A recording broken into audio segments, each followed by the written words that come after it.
Well, hello, this is Jeff Gaudiosi, and you're on misplacedstraws.com, where music comes to life. And my guest today is the frontman of just one of the most eclectic bands in music.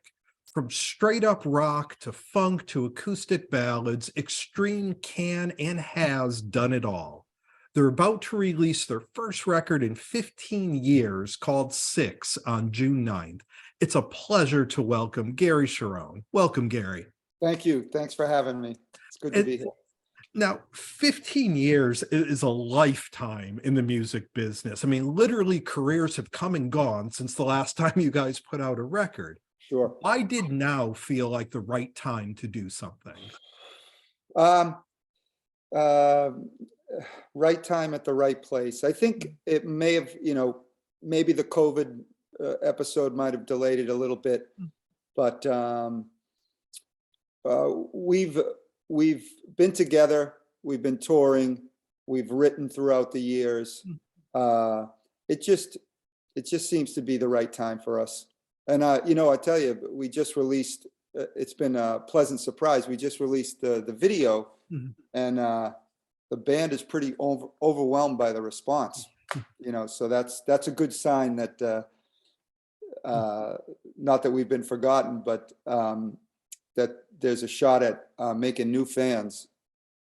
So. Yeah, the video for Rise has really taken social media by storm.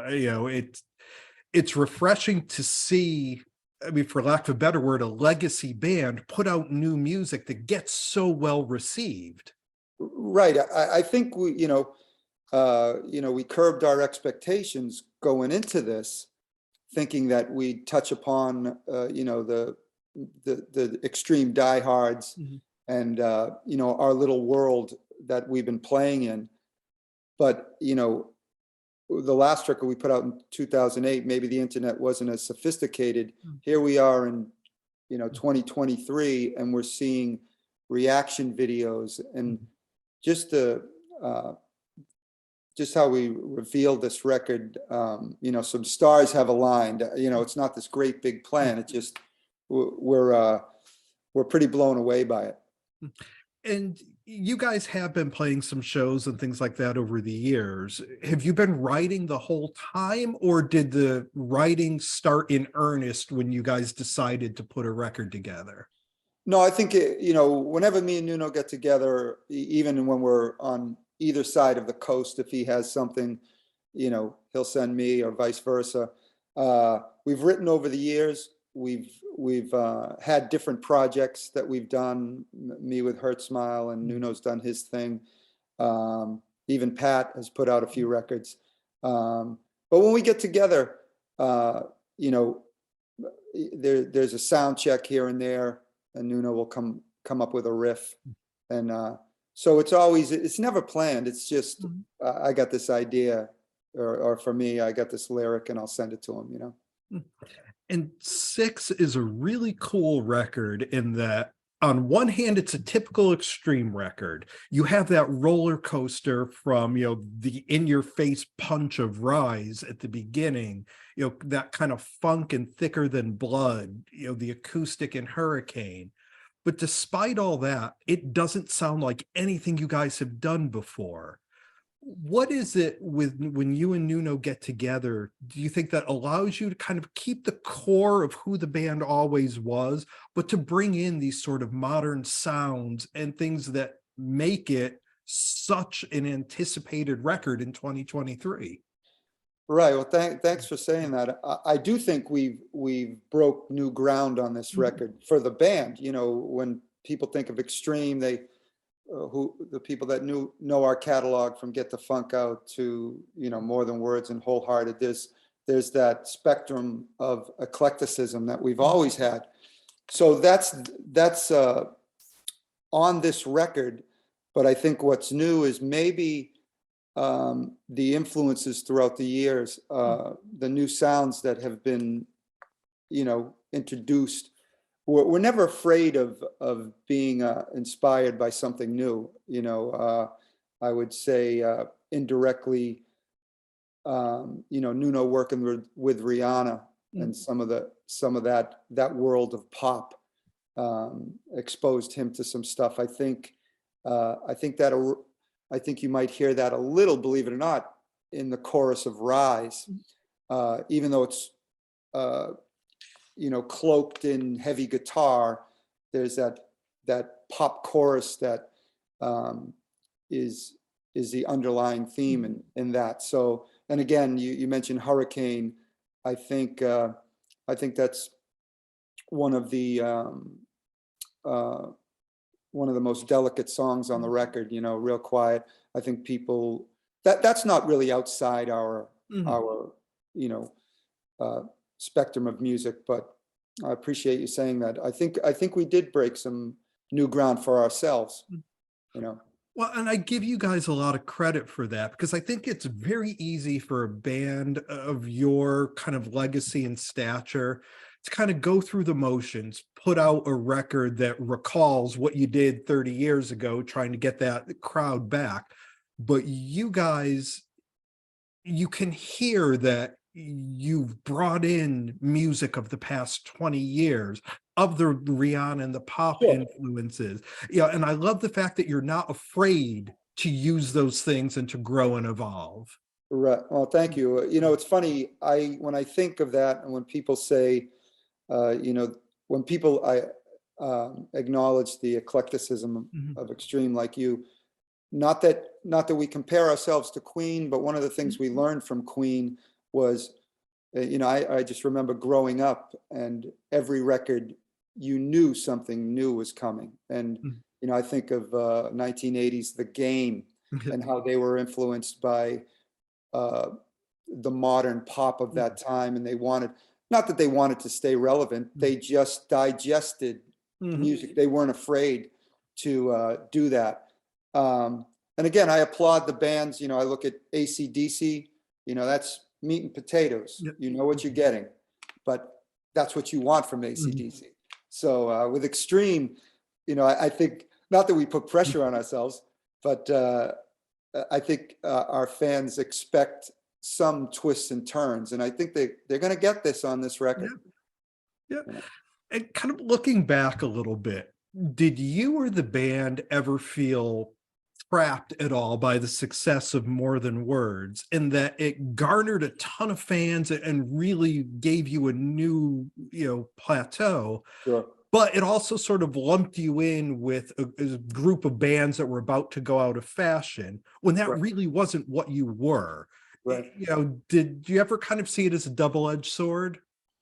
Yeah, well, about it now, we've certainly embraced it now. We, in hindsight, you go, if it wasn't for More Than Words, we wouldn't have had the success or the platform or the audience that we reach people with the other 9/10 of our music. Hey, we were born in the mid-80s, out of that era. We always felt we were a little left of center. The stuff that was going on in LA on the West Coast, it was great. It was coming to, they were touring here, but we always prided ourselves coming from the East Coast. We were the bastard sons of Aerosmith. We loved the bands coming out of there. Not that our goal was to be put in that same category as those bands, but we wanted to be, we wore our East Coast pridefully, and so we never felt that comfortable in that genre, and whether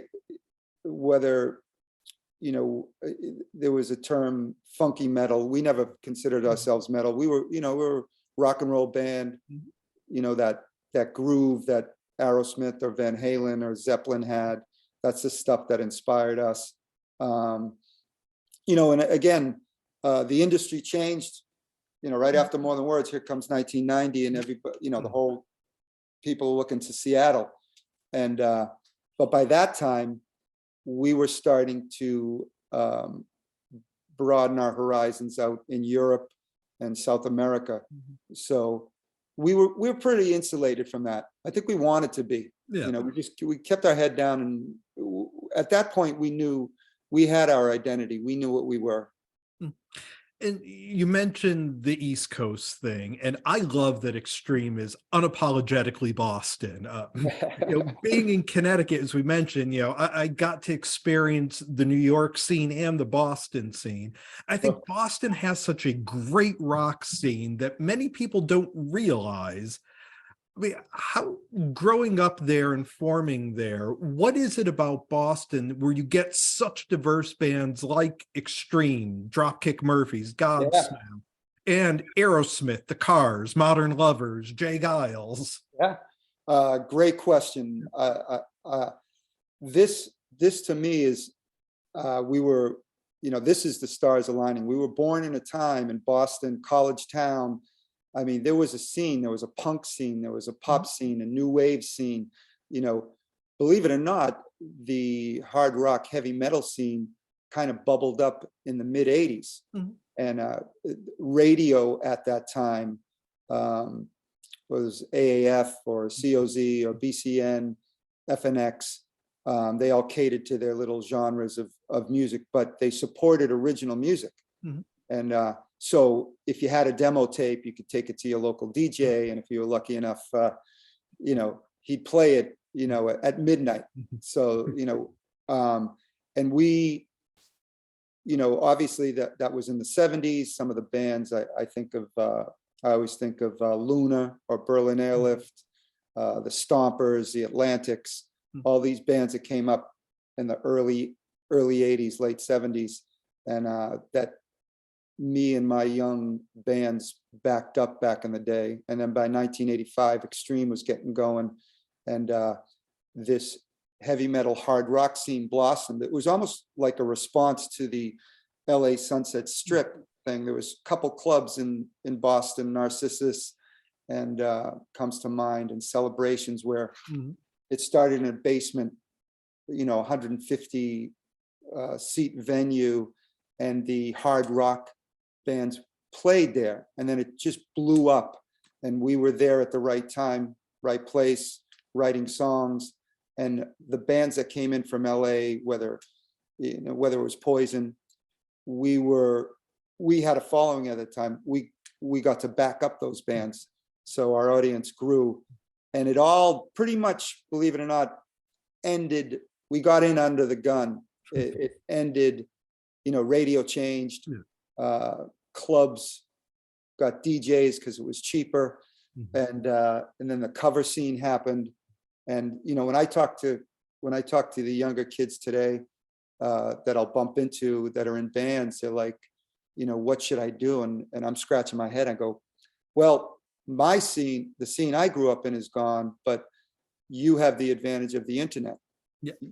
So you adapt to your environment. And if Extreme was coming out now, we would probably be making videos in our basement and posting it. So that's the new club. Exactly. Yeah. Exactly. Yeah. And speaking of great Boston bands, you also spend some time fronting Joe Perry's the Joe Perry project. You guys got a brief tour coming up. You'll actually be here in Connecticut in a little bit. What's it like for you, again, as a kid that grew up playing that? Do you still get that, wow, I'm here playing with Joe Perry kind of thing? Yeah. It's funny. Yeah, we got a little run coming up in a couple of weeks. I will admit, I try to keep my cool in front of Joe Cool, but the minute we start rehearsing and we bust into an old Aerosmith, I turn into that 14-year-old kid. And again, I'm not embarrassed to say that. And sometimes my enthusiasm will come out in Joe, and he'll just smile, and I look at him, I go, you'll never understand what you guys meant to Extreme, and me as a singer. Tyler's still a god to me. And so you nailed it. I hope you come out. Yeah, definitely. Get a hold of our manager. You got to come out. I'd like to meet you. Yeah, I reached out to Joe's people to see if I could cover the show, so I'm waiting to hear. But Fantastic. Yeah. Yeah. And I'm speaking of great guitar players. This is also the 25th anniversary of Van Halen 3, your record with the band, and being a big anniversary, there's been a lot of talk about that era and sort of re-examining it. And to your knowledge, I mean, we hear different things about, yeah, there was a whole follow-up record recorded, or there were parts of it. Do you know if there are any completed songs from your era that are still out there somewhere? Well, they're not out there in the ether, Right. because they'd be on the internet. Yeah. I've been asked this question a lot. We were working on a follow-up, Mhm. and the material was good. And I always say that the group of songs that we were working on were in different degrees of being finished. Mhm. Some were really rough demos, and some were more completed pieces of music. Again, whether they see the light of day someday, part of me would like to say I'd love to see that. Whether there was a reissue of VH3, I don't know if that'll ever happen. But yeah, every once in a while I'll go back and listen to that stuff. But I don't know. I don't want to give people false hope. So now, getting back to Extreme, do you see Six as kind of a reboot of the band, or is it okay, it's a moment in time, and in a few years, if we feel the need to do this again, we will? How are you approaching the future of Extreme? Um, Maybe in the public perception, it's certainly a reboot, because where did it? Here's the video.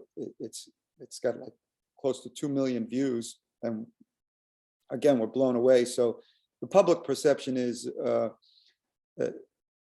who is this band? Oh, that's that band from the '90s or whatever. We've had some footprint throughout the years touring. Not extensively, but we've been out there. Will this inspire new music? I think it will, because what happens with Extreme is when we tour, and we are probably going to go on our most extensive tour with this release. So that means we'll be in each other's presence during sound check, dinner and everything like that. Sound check turns into a jam session, turns into writing new material. So that is for me exciting, because that would speed up the process for new music. And so you guys will be doing a pretty extensive tour for this record coming up? Yeah, we're getting some offers in the US. We're going to do that.